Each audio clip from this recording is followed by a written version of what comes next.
famous that has been submitted to the Supreme Court, the Homeland Security, and other places. And he's going to correct some of the little errors that I made in my exuberance and my zealot presentation last night. His name is Christopher Strunk. And Christopher, thank you for being with us today.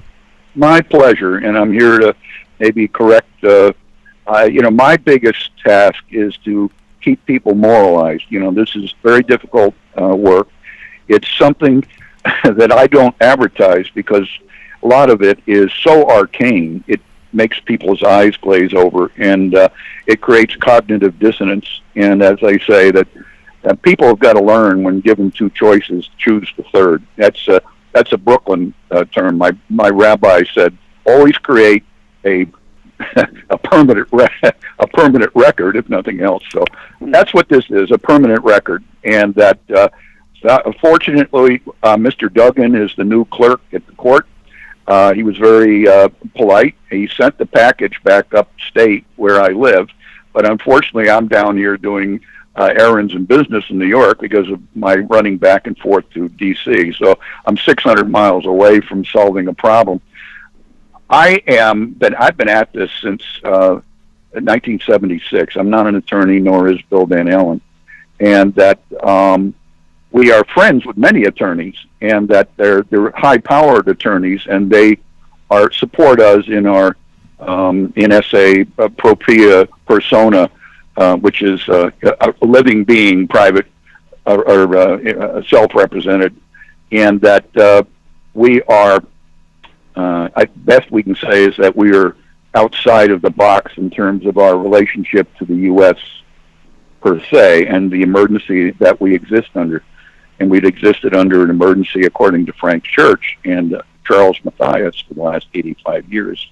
So that it's not helpful, really.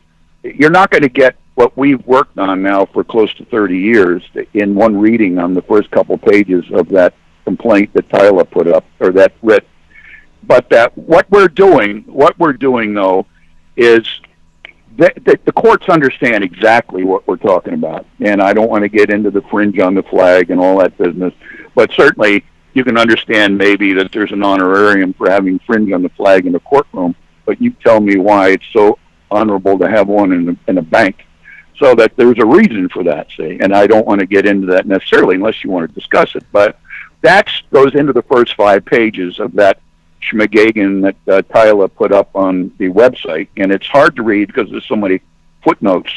But what I'm doing now is preparing to go by train on Friday with a fresh, corrected emergency writ in paper, 8.5 by 11, which the only way you can do that other than making booklets is to be of the economic status that I'm in, and that's the way I'm doing it. So we are looking to get a order of the single judge, and we chose John Roberts to take a look at these things. And the clerk, Duggan, said quite clearly that all I have to do is correct certain things and get affidavits of this, that, and the other thing. And he wanted me to serve the Solicitor General, and and certainly John Roberts at one point was the Solicitor General. He understands how this all fits together. But let me get to the point here.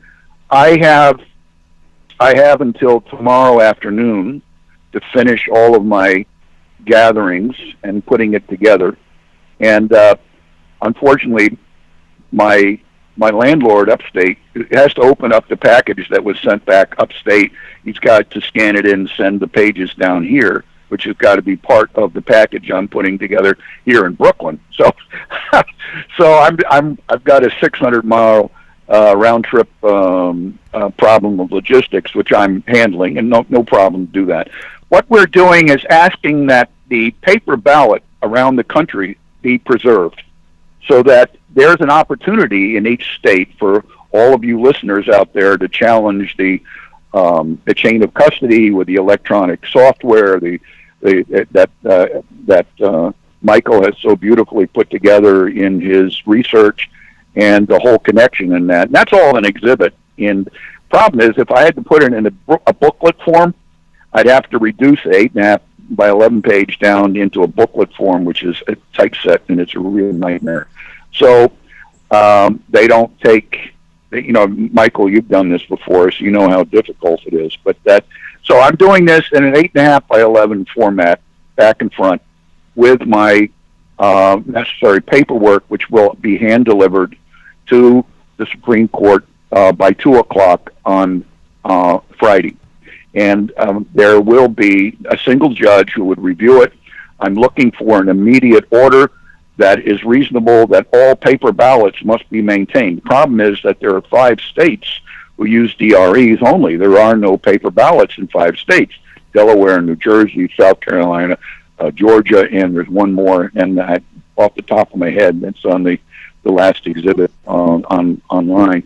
But that was in, I think that was in fact, that was in Statement of Fact 27, I believe, or in 28, where I'm asking that the court order those states under the provisional ballot of the HAVA, Help America to Vote Act, that they must provide a provisional ballot, and they've got to be given a heads up by Friday to get those 5 states to get them to have those that by law they have to have the provisional ballot there, but that they've got to be given in no uncertain terms that those provisional ballots shall be the paper form that they will use in those 5 states, and they shall be preserved. So there's two components here.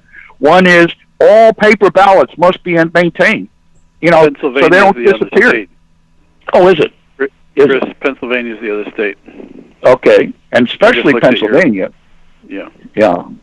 So those 5 states got to be told no uncertain terms under HAVA, Help America to Vote Act, to have provisional ballots ready, and for Tuesday, and that can be done by Monday by order. But that the keeping all the paper ballots is an easy one, right?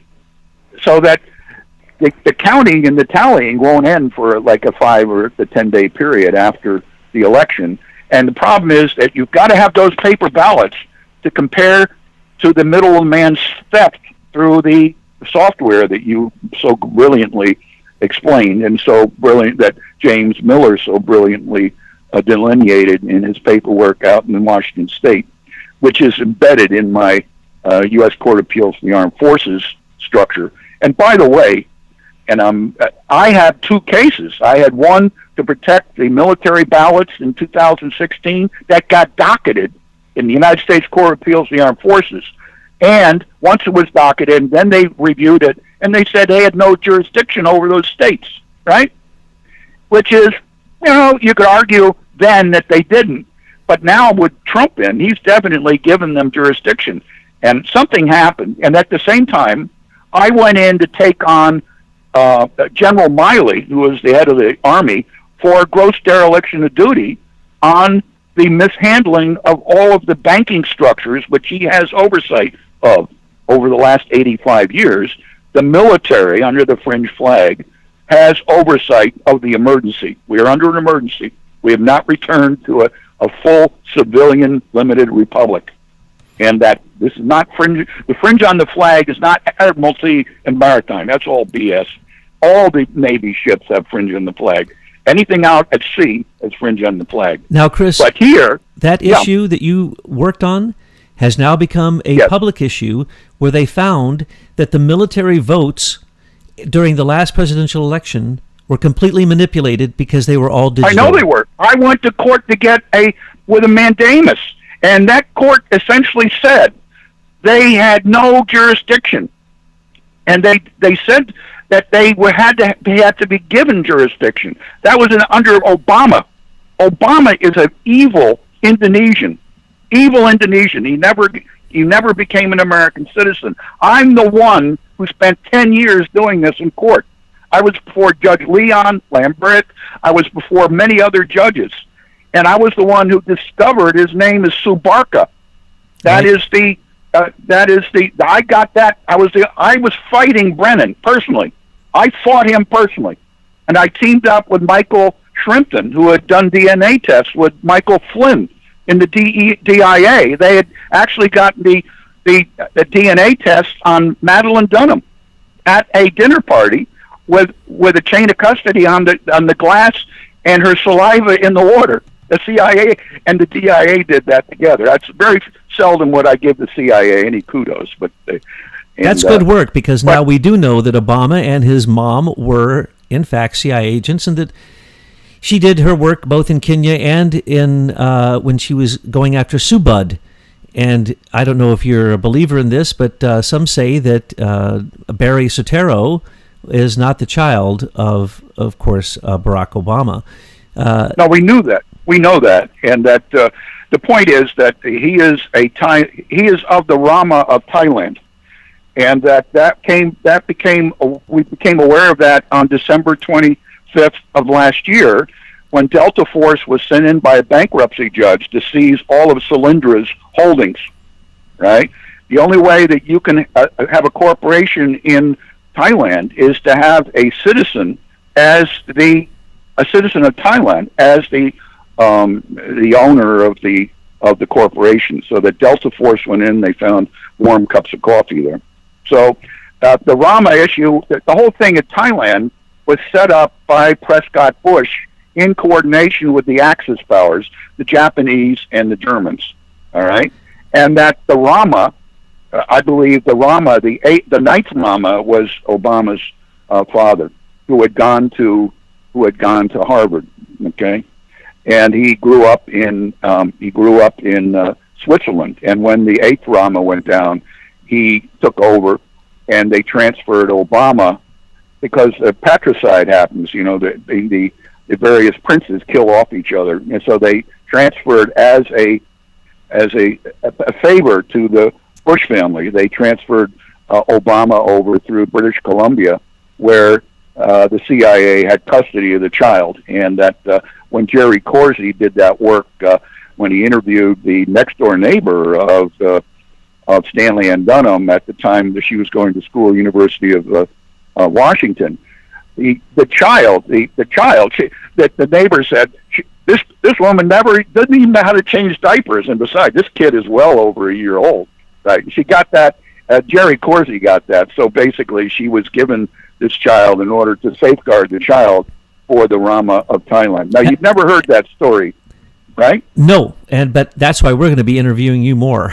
But hey, let's go back to John Roberts. You went after John Roberts, and now you have chosen him as the Supreme Court member to submit this to, and you have certain beliefs about John Roberts. You've actually had action taken against him, and you have a new belief about his new feelings because of Trump. What can you tell us about that?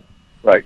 Well, you know, I was the only one under Uniform Commercial Code not to accept the offer of contract on noon January 20th of 2008, when Roberts, or rather 2009, when Roberts was so highly medicated that so he didn't have an epileptic fit, that screwed up his entire oath of office, and that Roberts has a terrible genetic bound epilepsy problem. So he screwed up the oath. Obama screwed it up, because I don't know, the guy's an idiot to begin with. But the point, though, is that they both screwed it up twice. And then at the end of the day, they went to the Supreme Court offices and they swore him in when I guess the medication had worn off on Roberts. But Roberts had done through Opus Dei an adoption of 2 children, because he genetically would have passed on this epilepsy, which is a terrible curse. It's a terrible problem. And I don't know what they can do, maybe through genetic engineering, but epilepsy is a problem when you get married. And, he's an ardent Catholic, and he wanted children. We all want children. But the point is that he became very vulnerable. He had a control file on his questionable adoption with Opus Dei, where all the children were going to school, et cetera, and that he became vulnerable because of that, and they could control him. Now, he was told in no uncertain terms to essentially use the Tax Anti-Injunction Act, to overrule the Tax Anti-Injunction Act in order to call Obamacare a tax. And he was told in no uncertain terms that that's what you're going to do, or you're going to lose your children, right? And of course, he went along with it. And that Monday following, he was given a round trip to Malta, where he was sworn in as a Knight of Malta, and he was given high kudos because, of course, AmeriCare is the Knights. It belongs to the Knights of Malta, and they had a windfall because of Obamacare, and that's AmeriCare. Check it out. But the point, though, is that when Trump came in, and my father worked with Fred Trump as an architect. They actually acquired close to 120 residential properties when they were under the Hilberton Act, transforming the hospital system to serve Kennedy Airport. And that this was the end of the 50s.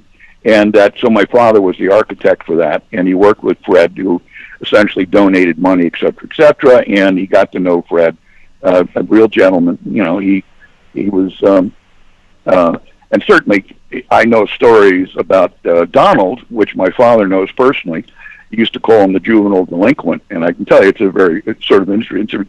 You know, Donald is a street fighter. He's a real street fighter. He knows how to do things and get things done. But nonetheless, Donald came in, notwithstanding Democrat, Republican, left, right, all that's a bunch of crap. You know, that's just your Jesuit happy games, and that you know, the Hegelian dialectic crap. So the point is that Donald worked with the military. He was told by the White Hats, "You're going to be president," and he said, "Great, let's do it."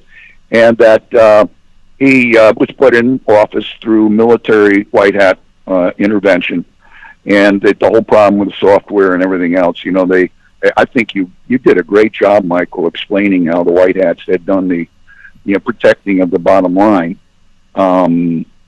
You know, in terms of the tallying of the votes. And all of this sort of fits together. It's been a continuous problem, which, as it turns out, since 93, 98, in Trust Inc., being the foreign interference.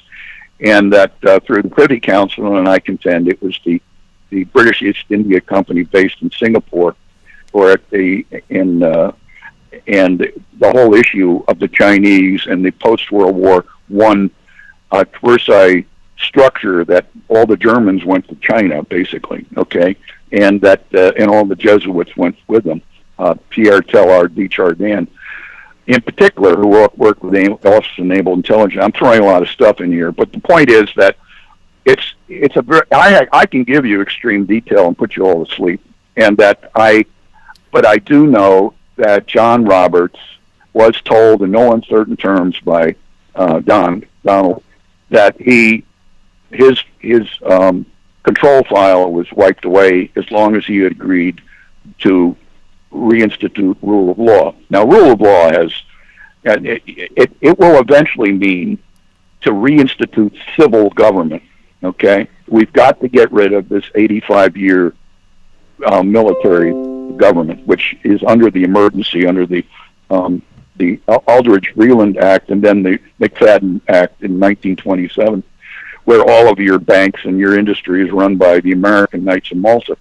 You know that Cardinal Dolan essentially went against Francis I, the Jesuit, and he was working with all the American Knights of Malta are under Cardinal Dolan, and he at the Al Smith dinner made it quite clear to Trump that he was going to put the Knights of Malta firmly behind him in order to do what needed to be done to save the country. Dolan is one of the, I guess, Ozark people, one of the Missouri people, and I think you can appreciate the Ozarks. You're talking about me. I'm an Ozarkian. Yep. Right. Well, so is Dolan, by the way, and Cardinal Dolan. So he has an American outlook, and he was a danger to the Jesuits in particular, and that's why they changed the head of the Knights of Malta, and Francis put in his own guy out of the old German Stay Behind network, the Gladio networks, which are actually running the Queen through, and she's a Dame of Malta. Dame of Malta pays fealty to the head of the Malta, and that's the man that was put in to replace Feisting. Feisting was the son of a commander of the British military. And now the whole Curia is Jesuit, the Knights of Malta? I think it is. I think we're in serious trouble. The Jesuits. The Jesuits aren't even Catholic. They don't even believe in Jesus. They don't believe Jesus has even come. I used to be a Jesuit. That's the reason I can speak directly from it. I did the Manresa. And I got out because when I saw the corruption, it was just disturbing. And they run all these 20-some universities, which are propaganda machines. And Georgetown, which you were just mentioning, is such a hotbed of Jesuit manipulation and control. And Judge Leon, you mentioned, that's Podesta's good friend. They still teach a class together over in Georgetown. It's disgusting. Now, what I want to know from you, Chris, he came out of Holy Cross, and the Jesuits were very tight with him at Suffolk University, or Suffolk. He is tight. Whitey Bulger just got done in. You saw that, right? Yeah, and beautiful. Of course, that's Mueller's. That was Mueller's man, right? And Whitey Bulger got done in by some. The patriarchs out of Providence were essentially had a truce, and Bulger broke the truce, and somebody poked his eyes out and snuffed him within. They brought him down, I think, into Pennsylvania or New Jersey to go into federal prison. But Mueller had him snuffed. Mueller is dirty. Oh, Mueller's one of the worst. So, Chris, is there any hope for our fake justice system? You're there. You've been doing this for years. There isn't. But you fight the fight. Why are you fighting the fight if you don't believe that you can win? I enjoy it. I think of myself as I was in the military, and I was during the Vietnam period from '66 to '72. I was all over the place. I was upper air. I was Ravensson in Air Force. I saw basically the world is round, and that it and that you can prove it. And I was. It's funny. Yeah, I could prove it. I sent out balloons that would stay up for 6 hours, right? And that we don't track it, and they go huge. They become as big as a 15-story house, right? A balloon, a latex balloon. And so the point, though, is that I drew conclusions of what the problem was with the CIA and everything else. I was in North Africa. I was in Turkey. I was in South America, and I was involved in the South Pacific skin diver program of the above ground, or the South Pacific testing, the force de frappe by the French, and the upper air testing in Bomex and in the Caribbean, when we were studying the relationship of the atmosphere to the bottom of the various trenches in the Caribbean. And so I got to see, and I was involved. My unit was involved in mapping the world with 707 platforms, taking pictures of Africa and South America. That was my unit out of Tinker Air Force Base.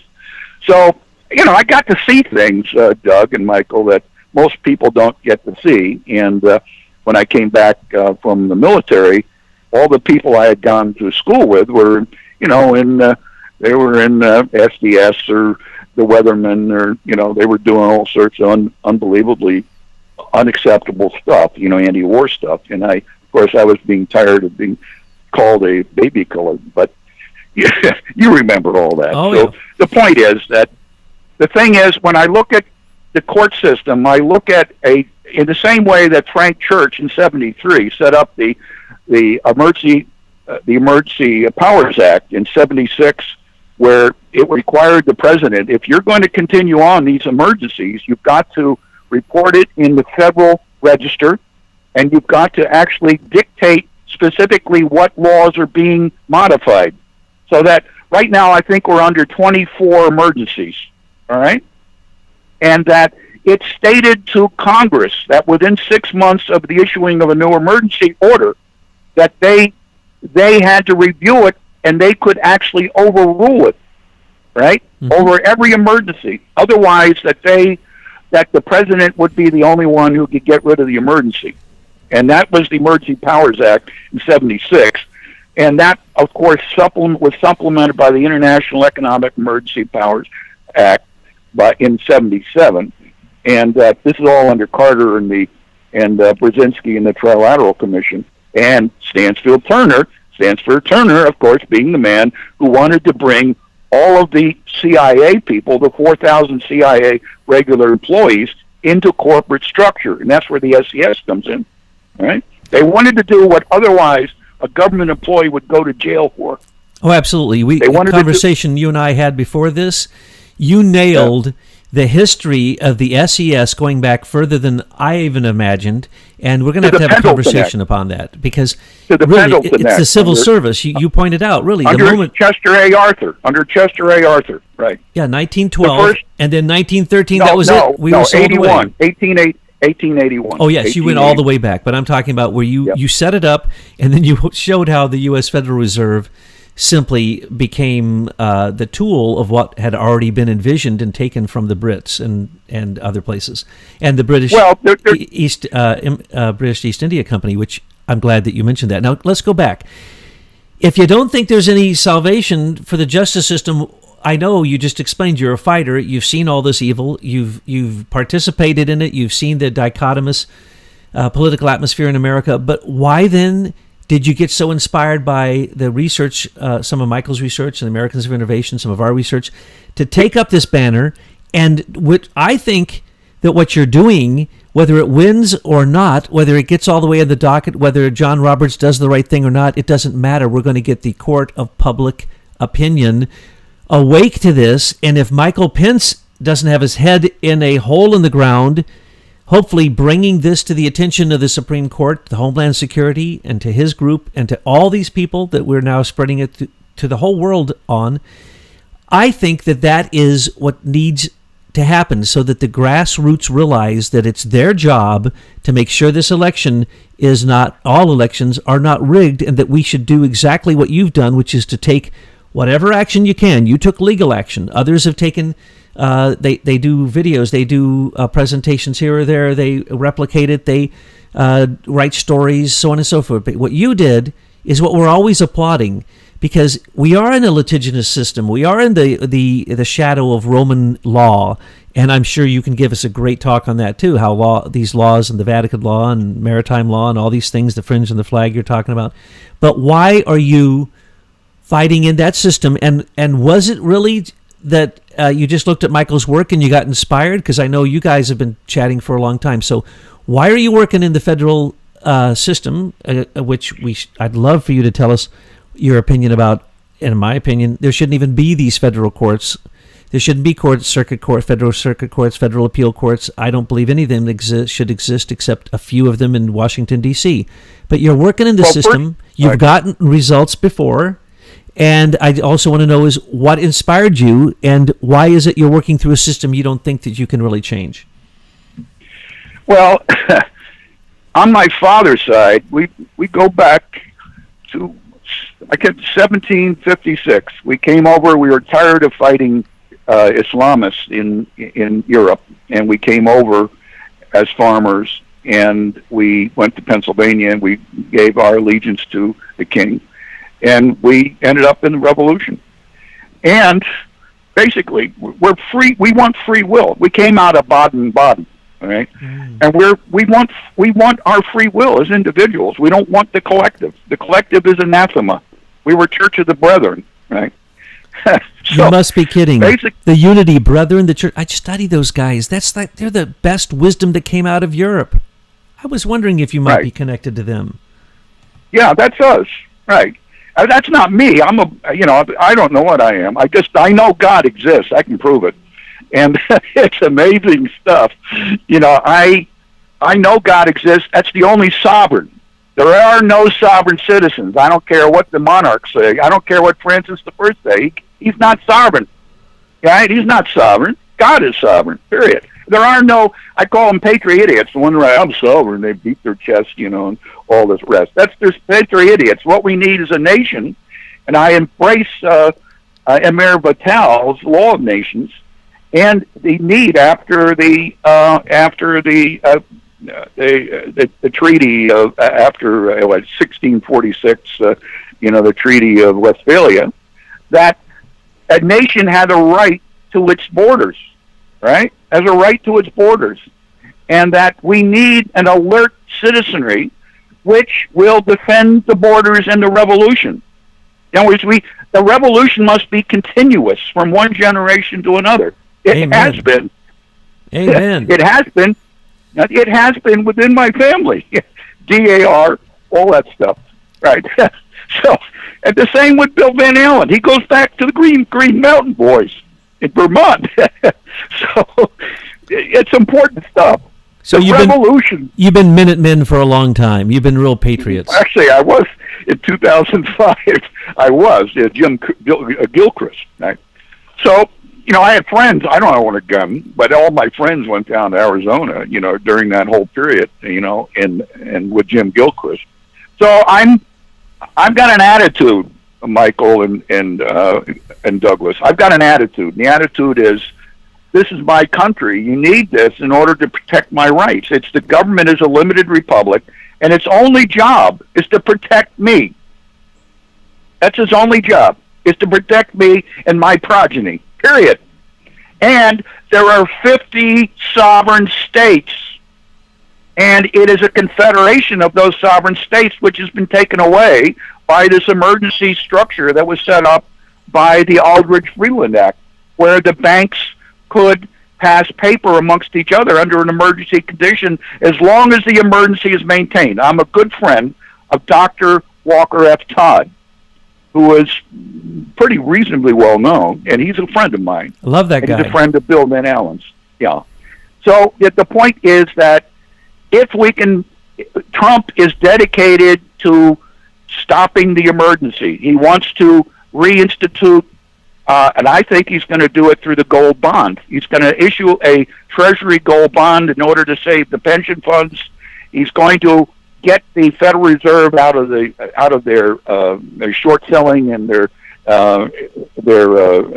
naked short selling and their various machinations but we've got to protect the pension funds, and it's got to be put into gold bonds. And that's what Rickard was talking with Trump about October of last year. And that in terms of we've got to connect our pension funds to solidity, and that's what will save the country. Got to have a strong dollar, and that this Keynesian stuff has got to stop. But I can't discuss one without sort of wrapping it together, because Trump knows this stuff. See, he's sharp. I know exactly what's going on in his head, and that through my father's stories about him, about the juvenile delinquent, and that he's a smart guy. You don't build anything in New York unless you hire a Roy Cohn to bust kneecaps. Okay, Jesuit trained up in Syracuse, and that Syracuse is where the Jesuits used to be in Dutchess County. When Pierre Teilhard de Chardin came back from putting Mao in 1949, he created the UN with the Roosevelts. He lived 3 blocks away from, which is where all the Jesuits live, in Manhattan, and they had their novitiate schooling up at Syracuse, right? So that's where Roy Cohn went. That's where Al D'Amato went. That's where a lot of other people who became the Jesuit tools went for New York State. Right. But that Trump does not like the Jesuits, man. He went to Fordham for 2 years, and he thought they were a bunch of nudniks. They're crazy. And, of course, Brennan stayed. He was crazy. He still is crazy. Oh, Brennan. Let's not get started on him. So why did you take up the banner of elections? Was it because of Michael McKibben and his friends' research? Oh, absolutely. I think anybody who's done that detailed work and is so logical has got to be given an avenue of moving forward. And that I'm using my experience in order to put his research in the works at the level where it needs to be. And that I thought it's great research. I was very excited about both your and Michael's research on this. And this SES it connects all the dots, Douglas. It connects all the dots. Do you think the Miller Act can really topple? Do you think the Miller Act can really topple the Silicon Valley cardboard cutouts? Under this military government, no. Under the military government. See, in '35, when McShane, who was a big Knight of Malta out of Philadelphia, built the Pentagon, which was the largest building in the world. I think it's still the largest building in the world. It was put in place in order to be the war, it would conduct global war. And that's what the Pentagon is. The hiding of Professor Skidmore out of Michigan, who Catherine Austin Fitz has worked with. Oh, yeah, I know him. He discovered the 21 trillion off the books, and that. But we have 52 trillion of actual debt, and Trump has to really fix that. He's got to fix it, and he's got to throw it into gold bonds into the future. We can't use gold or silver on a local, on a now basis. Did you come up with that idea? Well, I have a lot of interesting associates who, for instance, cryptocurrency. I have a case in the British Indian Ocean Territory.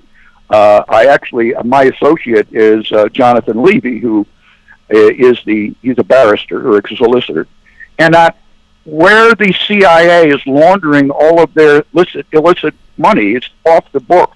Now, if you work within the banking system, cryptocurrency doesn't work. It's got to be outside of the banking system because they track everything.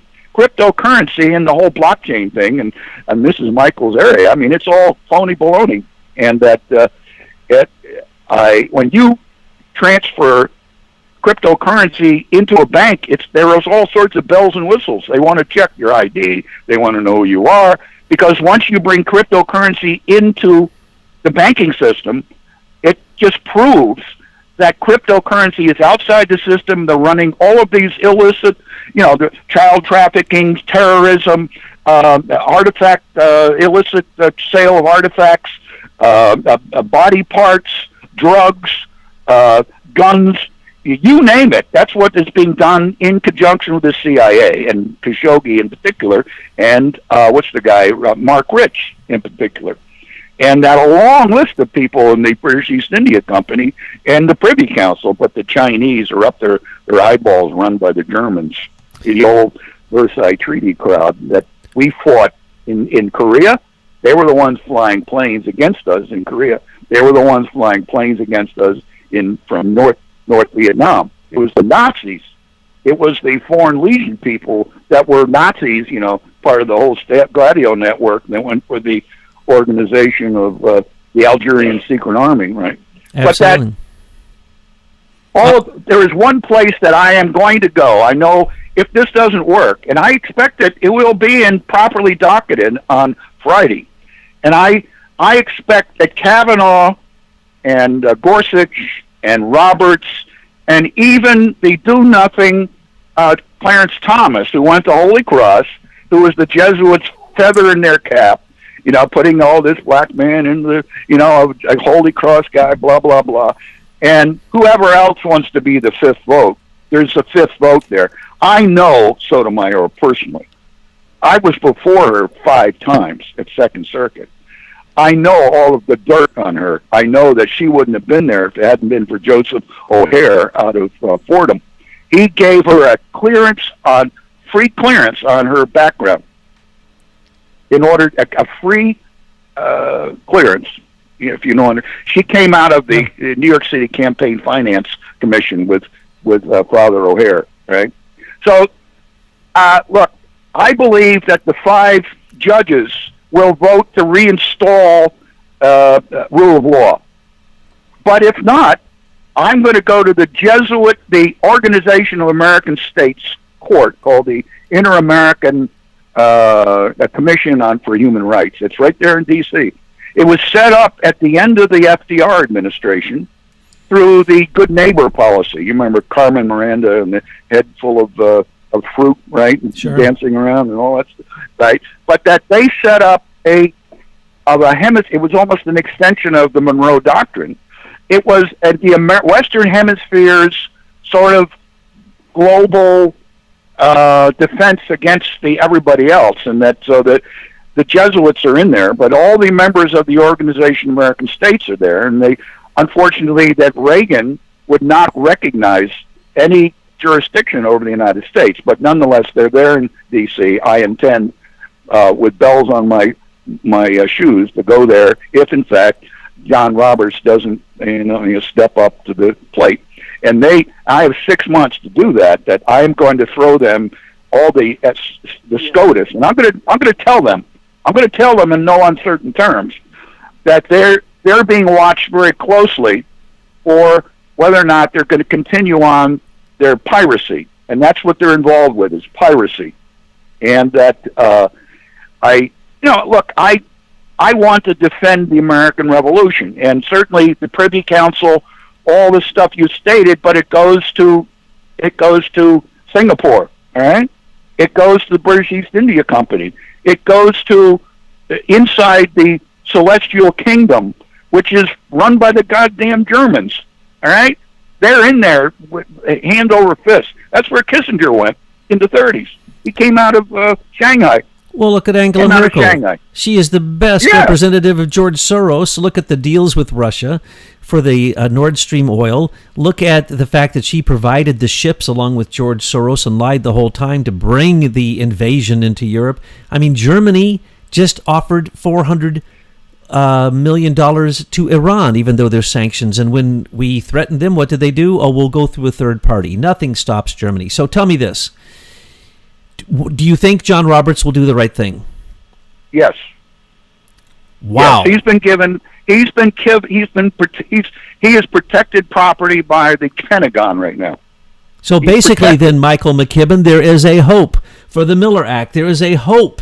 And what we're hearing Chris say is he knows the system, but he also knows that Trump has brought a change in the wind, and the rule of law is so unusual in Washington, D.C., especially in the court, that something may happen. Michael McKibben, do you think that we got a chance to move this forward? Because that's what Chris is saying he's doing for you. He's helping you move the ball forward. I'm excited. Chris identified God as the ultimate source of our power. So with God, anything is possible. Isn't that on our money? Or no, that's the motto of the state of Ohio, by the way. Wow. Well, in New York State, which started at the time of James I of England and James II of Scotland. It was the Jesuits came in to New York State when the British overthrew Peter Stuyvesant and that crowd, right? And they brought in all the Jesuits. And what happened, though, is that New York State's Constitution said that we, the people, are grateful to Almighty God, right at the preamble of the state constitution. And the state of New York, the once Empire State, I don't think it's even the Empire State at this point, under Cuomo, who is essentially working with Jack Ma, who is essentially the Central Committee, Alabama. I noticed you brought up Alabama. Now he bought 28,000 acres. The Central Committee of China, the second largest language spoken in New York is Chinese. And that the point is that Andrew Cuomo is working with the Jesuits. And what I said to Judge Schmidt, who really liked me, a state Supreme Court justice, who never graduated high school, went to the Jerusalem University to get his law degree, and came back. He was a Hasidic Orthodox, and when I told that in open court that we're grateful to the people of New York are grateful to Almighty God, and he said, well, and I said, and I asked him, do you know why? And he said, why? And I said, because your insurance companies, if they didn't recognize God, could not have acts of God. I love it when the lawyer can prove God. You just proved God exists right there. Isn't that beautiful? Yeah, and the whole court broke out laughing. All the attorneys right. This was back. You constantly crack me up, Chris. You constantly crack me up. Yeah. Some of your colloquialisms are just great. Now, Michael, we got to finish. I'm an optimist. I'm really an optimist, and I feel that this thing's going to work out just fine. And I think the United States as a nation, and its problem with the recycling of the 70-year bankruptcy, which is in violation of many Supreme Court rulings on Ponzi schemes, in 1789 with the Jay Treaty, there was a 70-year payback on the debt. Then under Buchanan in 1859, it got recycled again. Then it got recycled again in 1999 under Clinton. So we're in the third go around, a fourth go around on a Ponzi scheme, on a multi-level scheme, which has been found by the Supreme Court to be illegal, and that it must be done away with. That's the debt, the 70-year debt recycled. What was the door-to-door thing where they would sell My mother used to do it. Bristle brushes. Yeah, and all that stuff, right? And it was the anyway. But that was back when people actually knocked on doors and sold stuff. That what? Well, no. This was a whole multi-level scheme where people would sell and they'd take benefit for finding other people.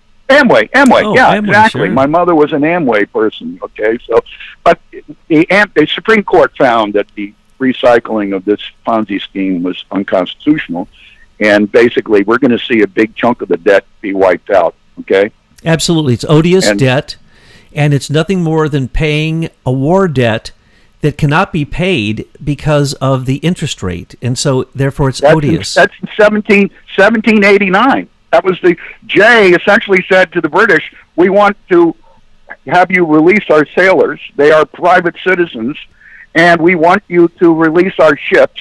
We want you to get your forts out of our territory, and we promise to pay you for reparations on the property taken. That was the Jay Treaty, in effect, and because it was not renewed, we ended up with the War of 1812. Which is basically Britain mad that we attempted to get away from their control, and it was them asserting the fact that we did not get away from their control, and they came in and beat up our country, burned everything up, and all they did it for was sheer spite. Well, you have Buchanan. You have Buchanan, essentially a traitor. Then you have all the Jesuit stuff, which was being pushed. You realize that.